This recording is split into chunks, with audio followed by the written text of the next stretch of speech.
Good morning student. आज हम देखते हैं कक्षा 12वीं का छठा पाठ पाप के चार हथियार। इस पाठ के लेखक हैं कन्हैयालाल मिश्र प्रभाकर।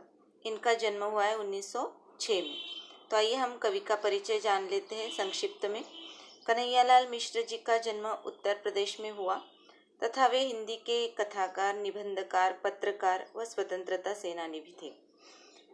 इनकी प्रमुख कृतियों में धरती के फूल, जिंदगी मुस्कुराई, बाजी पायलिया की घुंघरू आदि कहानी संग्रह एवं निबंध संग्रह है। तो ये जो पाठ है हमारा पाप के चार हथियार, इस पाठ की विधा निबंध है। तो इसका विधा परिचय भी हम संक्षिप्त में जान लेते हैं। यह एक निबंध है। निबंध यानी भाषा को व्यवस्थित रूप से बांधना। तो लेखक ने इस निबंध विधा में ही अपना पाठ लिखा है। प्रस्तुत पाठ में लेखक ने बताया है कि प्रत्येक युग में विचारकों, दार्शनिकों, संत महापुरुषों ने पाप, अपराध, दुष्कर्म से मानव जाति को मुक्ति दिलाने का प्रयास किया है। यानी हर एक युग में संत महात्मा हुए हैं, विचारक हुए हैं, दार्शनिक हुए हैं, जिन्होंने लोगों का समाज प्रबोधन करने का कार्य किया है। यानी अपने भाषणों से, अपने वक्तव्य से या अपने लिखानों से समाज को जागरूक करने का कार्य किया है। परंतु विडंबना यह है कि आज भी विश्व में अन्याय, अत्याचार, भ्रष्टाचार, पाप और दुष्कर्म का ही बोलबाला है। तो लेखक अपने इस निबंध पाठ में कहते हैं कि ऐसा क्यों होता है। लेखक ने अपने चिंतन के आधार पर इस प्रश्न का उत्तर खोजने का प्रयास किया है। तो आइए हम पाठ को पढ़ते हैं। जॉर्ज बर्नार्ड शॉ का एक पैराग्राफ मैंने पढ़ा है, वह उनके अपने ही संबंध में है। मैं खुली सड़क पर कोड़े खाने के लिए इसलिए बच जाता हूँ कि लोग मेरी बातों को दिल लगी समझकर उड़ा देते हैं। बात यूँ है कि मेरे एक शब्द पर भी वे गौर करें तो समाज का ढांचा डगमगा उठे। लेखक कन्हैयालाल मिश्र जी कहते हैं कि मैंने जॉर्ज बर्नार्ड शॉ का एक पैराग्राफ पढ़ा है। अब जॉर्ज बर्नार्ड शॉ जो है वह एक प्रसिद्ध नोबेल पुरस्कार प्राप्त नाटककार थे और राजनीतिज्ञ तथा समीक्षक भी थे। तो लेखक कहते हैं कि उन्हीं के द्वारा लिखा हुआ एक पैराग्राफ मैंने पढ़ा और उसमें पढ़ा है कि मैं खुली सड़क पर जब चलता हूँ तो कोड़े खाने के लिए भी बच जाता हूँ, कोड़े खाने से बच जाता हूँ क्योंकि लोग मेरी बातों को दिल लगी समझकर उड़ा देते हैं।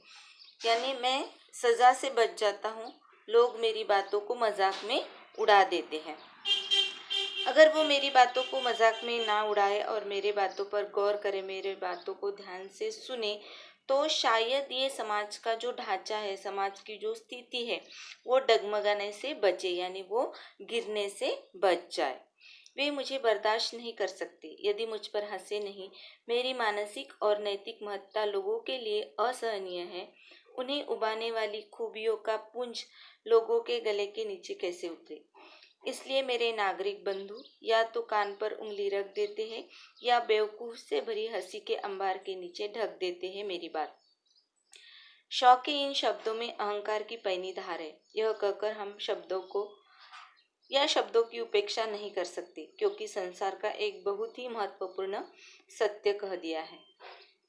अब जॉर्ज बर्नार्ड शॉ ने अपने पैराग्राफ में कहा है कि मेरी मानसिक और नैतिक महत्ता लोगों के लिए असहनीय होती है। यानी मेरी मानसिक और नैतिकता लोगों को सहन नहीं होती है क्योंकि उनको खूब पूंजी वाले लोगों को गले के नीचे उतारना मुश्किल हो जाता है। तो ऐसे लोगों की बातें आप तो बेवकूफ़ी से सुन लेते हैं या फिर अपने कान पर उंगली रख देते हैं। तो लेखक कहते हैं कि जॉर्ज के इस पैराग्राफ में, जॉर्ज के इस कथन में एक तरह से पैनी धार है, यानी एक तरह से चुभने वाली बात है। ऐसा मैं नहीं कहता हूँ क्योंकि संसार में ऐसे बहुत कटु सत्य होते हैं। संसार में पाप है, जीवन में दोष, व्यवस्था में अन्याय है, व्यवहार में अत्याचार, और इस तरह समाज पीड़ित और पीड़क वर्गों में बट गया है। सुधारक आते हैं, जीवन की इन विडंबनाओं पर घनघोर चोट करते हैं। अब यहाँ पर दो शब्द दिए हैं, पीड़ित और पीड़क। पीड़ित यानी वह लोग जो अन्याय सहन करते हैं और पीड़क वर्ग यानी वो लोग जो अन्याय करते हैं।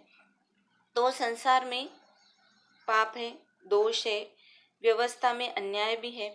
तो समाज दो तरह के लोगों में बट गया है। एक पीड़ित वर्ग है जो अन्याय सहन करता है, और दूसरा पीड़क वर्ग है जो इन लोगों पर अन्याय करते हैं। लेकिन इस समाज में सुधारक आते हैं और सुधारक आकर अपना काम कर कर चले भी जाते हैं, लेकिन विडंबनाएं अपना आप वही रहती है, अपना काम करती रहती है। आखिर इसका रहस्य क्या है कि संसार में इतने महान पुरुष, सुधारक, तीर्थकर, अवतार, संत और पैगंबर आ रह चुके हैं, पर यह संसार अभी तक वैसे का वैसा ही चल रहा है। इसे वे क्यों नहीं बदल पाए? दूसरे शब्दों में, जीवन के पापों और विडंबनाओं के पास वह कौन सी शक्ति है जिससे वे सुधारकों के इन शक्तिशाली आक्रमणों को झेल जाते हैं और टुकड़े टुकड़े होकर बिखर नहीं जाते? लेखक कहते हैं कि समाज में तीर्थकार, सुधारक, अवतार, संत, बहुत सारे लोग आते हैं, लेकिन इस संसार का कार्य वैसे का वैसे ही चला जाता रहता है। यानी इस संसार में या इस जीवन में पाप और विडंबनाओं की शक्ति कम नहीं होती है। सुधारक इन शक्तिशाली आक्रमणों को झेल जाते हैं और टुकड़े टुकड़े होकर बिखर जाते हैं। यानी सुधारक बहुत सारा प्रयास करते हैं इन विडंबनाओं को बदलने का, लेकिन उनका सारा प्रयास या तो व्यर्थ जाता है या उनका प्रयास उतना सक्सेसफुल नहीं होता है। शॉ ने इसका उत्तर दिया है कि मुझ पर हंसकर और इस रूप में मेरी उपेक्षा करके वे मुझे सह लेते हैं। यह मुहावरे की भाषा में सिर झुकाकर लहर को ऊपर से उतार देता है। शॉ की बात सच है, पर यह सच्चाई एकांगी है। सत्य इतना ही नहीं है, पाप के पास 4 शस्त्र है जिससे वह सुधारक के सत्य को जीतता या कम से कम असफल करता है। मैंने जीवन का जो थोड़ा बहुत अध्ययन किया है उसके अनुसार पाप के ये 4 शस्त्र इस प्रकार है। शॉ बताते हैं कि जीवन में बहुत सारी कठिनाई आती है और जीवन में अध्ययन भी करना पड़ता है, लेकिन इस समाज में जो पाप बढ़ रहा है, उसके पाप के जो शस्त्र है क्यों बढ़ रहे हैं, तो उसके 4 प्रकार है। उपेक्षा यानी दूसरों की बातों को नज़रअंदाज करना, निंदा, दूसरों की बातों की निंदा करना, लोगों की निंदा करना, हत्या यानी उनके विचारों की हत्या करना, और श्रद्धा एक तरह से भाव। तो ये 4 जो है वो हथियार है पाप के। सुधारक पापों के विरुद्ध विद्रोह का झंडा बुलंद करता है।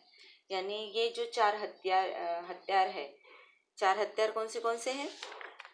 उपेक्षा, निंदा, हत्या और श्रद्धा। तो ये 4 पापों के जो हत्यार है तो उसके विरुद्ध विद्रोह का झंडा बुलंद करता है। विद्रोह का झंडा यानी उसके विरुद्ध आवाज उठाता है, उसकी ओर ध्यान नहीं देता, और कभी कभी कुछ सुन भी लेता है तो सुनकर हंस देता है, जैसे वह किसी पागल की बड़बड़ हो, प्रलाप हो। इन क्षणों में पाप का नारा होता है, अरे छोड़ो इसे और अपना काम करो। लेखक कहते हैं कि सुधारक बहुत प्रयास करते हैं समाज के विरुद्ध चल रही इन कुनीतियों को बदलने का। वो विद्रोह का झंडा बुलंद करते हैं, यानी वो एक तरह से विद्रोह करते हैं, इसके खिलाफ आवाज उठाते हैं या जो भी बात करते हैं, लेकिन लोग उनकी ओर ध्यान नहीं देते हैं। लोग प्रलाप करते हैं यानी निरर्थक बात करते हैं, बकवास करते हैं, कहते हैं कि छोड़ो इसे और अपना काम करो। सुधारक का सत्य उपेक्षा की इस रगड़ से कुछ तेज हो जाता है। उसके स्वर अब पहले से कुछ पैने हो जाते हैं और ऊंचे भी हो जाते हैं। पैने यानी धारदार। तो जो सुधारक होते हैं, समाज को सुधारने का कार्य करने वाले जो कुछ लोग होते हैं, समाज सुधारक होते हैं, वो सत्य उपेक्षा की तरह रगड़ से तेज हो जाते हैं। यानी सत्य की लोग उपेक्षा करते हैं, सत्य को ध्यान से देखते नहीं है, सत्य को सुनने की कोशिश नहीं करते। जो समाज में हो रहा है, समाज सुधारक उनकी ओर ध्यान देते हैं तो लोग उनकी ओर ध्यान नहीं देते, उसकी उपेक्षा करते हैं, यानी देखकर सुनकर अनदेखा अनसुना करते हैं। तो इस कारण जो सुधारक होते हैं उनके स्वर पहले से और तेज हो जाते हैं, वो अपने कामों में पहले से और ज़्यादा सफलता में और ज़्यादा प्रयास से लग जाते हैं। अब समाज का पाप विनाश हो जाता है कि वह सुधारक की बात सुने। अब समाज का पाप विवश हो जाता है कि वह सुधारक की बात सुने। वह सुनता है और उस पर निंदा की बौछारें फेंकने लगता है। सुधारक सत्य और समाज के पाप के बीच यह गलियों की दीवार खड़ी करने का प्रयत्न है। जीवन अनुभवों का साक्षी है कि सुधारक के जो जितना समीप है वह उसका उतना ही बड़ा निंदक होता है। यही कारण है कि सुधारकों को प्राय क्षेत्र बदलने पड़ते हैं। अब समाज क्या होता है, विवश हो जाता है सुधारक की बात सुनने के लिए। अब यहाँ पर बार बार सुधारक ये शब्द आया है, तो सुधारक यानी कौन? यानी सुधारक वो होते हैं जो समाज को सुधारने का कार्य करते हैं। समाज के कुछ ऐसे लोग होते हैं जो चाहते हैं कि समाज में परिवर्तन हो। तो ऐसे सुधारक समाज को इन चार पापों के विरुद्ध विद्रोह का झंडा बुलंद करते हैं और समाज को विवश कर देते हैं उनकी बात सुनने के लिए। तो अब समाज विवश हो जाता है और सुधारक की बातें सुनता है। वह उसका बड़ा निंदक भी होता है, निंदा करने वाला भी होता है। तो इसी कारण सुधारकों को अपने कार्य का क्षेत्र बदलना पड़ता है। इन क्षणों में पाप का नारा होता है, अजीब बेवकूफ है, लोगों को बेवकूफ बनाना चाहते हैं। कुछ लोग इन सुधारकों को बेवकूफ कहते हैं, यानी उनको मूर्खतापूर्ण मानते हैं, मूर्ख समझते हैं। सुधारक का सत्य निंदा की इस रगड़ से और भी प्रखर हो जाता है। अब उसकी धार चोट नहीं देती, चोट ही नहीं करती, काटती भी है। पाप के लिए यह चोट धीरे धीरे असह्य हो उठती है और वह बौखला उठता है। अब वह अपने सबसे तेज शस्त्र को हाथ में लेता है। यह शस्त्र है हत्या। सुकरात के लिए यह जहर का प्याला है, तो ईसा के लिए सूली, दयानंद के लिए यह पीसा कांच है। इन क्षणों में पाप का नारा होता है, ओह मैं तुम्हें खिलौना समझता रहा और तुम सांप निकले, पर मैं सांप को जीता नहीं छोड़ूंगा, पीस डालूंगा। आपको पता है कि हमारे जो इतिहास हुए या हमारे जो पूर्वज हुए हैं या हमारे जो महान लोग हो गए हैं, तो इन लोगों में सुकरात भी आते हैं। सुकरात, सोक्रेटिस, जो एथेंस में जिनका जन्म हुआ था, और यह वहाँ प्लेटो के गुरु थे। तो सुकरात के लिए जहर का प्याला, यानी सुकरात को लोगों ने जहर दिया है। ईसा मसीह को सूली पर चढ़ाया। हम सभी जानते हैं कि भगवान यीशु ख्रिस्त को सूली पर चढ़ाया गया था। दयानंद जो है उनको पीसा कांच खाने के लिए दिया था। तो ऐसे जो समाज सुधारक है उनको लोगों ने इस तरह से मारा है। और लोगों का यह नारा होता है कि हम तुमको खिलौना समझते हैं लेकिन तुम सांप निकले, तो अब हम तुमको नहीं जिंदा छोड़ेंगे। सुधारक का सत्य हत्या के इस घर्षण से प्रचंड हो उठता है। शहादत उसे ऐसी धार देता है कि सुधारक के जीवन में उसे जो शक्ति प्राप्त न थी अब वह हो जाती है। सूर्यों का ताप और प्रकाश उसमें समा जाता है, बिजलियों की कड़क और तूफानों का वेग भी। अब सुधारक जो होते हैं, समाज का प्रबोधन करने वाले, समाज को सुधारने वाले जो लोग होते हैं, वह इन स्थितियों से घबराते नहीं, उनमें और भी शक्ति प्रदान होती है। जिस तरह से सूर्य का ताप होता है, प्रकाश होता है, बिजली की कड़क और तूफान होती है, उसी तरह से वो अपना कार्य करने के लिए और भी लगन और भी तेज विचारों से आगे बढ़ते हैं। पाप कांपता है। अब उसे लगता है कि इस वेग में वह पीस जाएगा, बिखर जाएगा। तब पाप अपना ब्रह्मास्त्र तोलता है और तोलकर सत्य पर फेंकता है। यह ब्रह्मास्त्र है श्रद्धा। हमने महाभारत काल में देखा है या महाभारत में देखा है कि ब्रह्मास्त्र नाम का एक अस्त्र होता है। तो पाप कांपता है, यानी जो घटनाएं होती है, जो बुरी घटनाएं होती है, वो इस ब्रह्मास्त्र के आगे कांपने लगती है। यानी श्रद्धा के सामने अच्छे झुक जाते हैं। इन क्षणों में पाप का नारा होता है, सत्य की जय, सुधारक की जय। अब वह सुधारक की करने लगता है चरण वंदना और उसके सत्य की महिमा का गान और बखान। सुधारक होता है करुणशील और उसका सत्य सरल विश्वासी।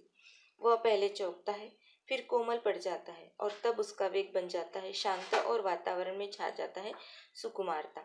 सुधारक जो होता है वो अब करुणाशील हो गया है, उसका मार्ग सत्य है और कोमल है, तो उसका वेग जो है वो अब थोड़ा शांत हो गया है और वातावरण में थोड़ी कोमलता आ गई है।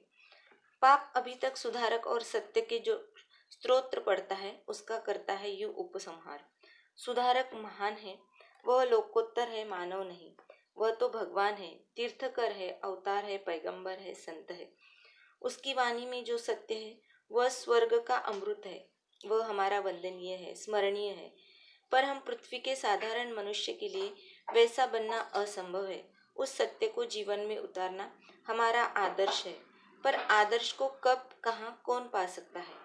और इसके बाद उसका नारा हो जाता है, महाप्रभु सुधारक वंदनीय है, उसका सत्य महान है, वह लोकोत्तर है। तो जो पाप है समाज में बढ़ रहा है, उसके लिए सुधारक स्तोत्र बढ़ता है। सुधारक महान हो जाता है, सुधारक भगवान हो जाता है। वो हमारे लिए वंदनीय और स्मरणीय हो जाता है, क्योंकि वो हमारे सामने एक आदर्श रखता है। तो महाप्रभु सुधारक वंदनीय है, उसका सत्य महान है और वो लोकोत्तर है, यानी सामान्य लोगों के ऊपर है, विशिष्ट है।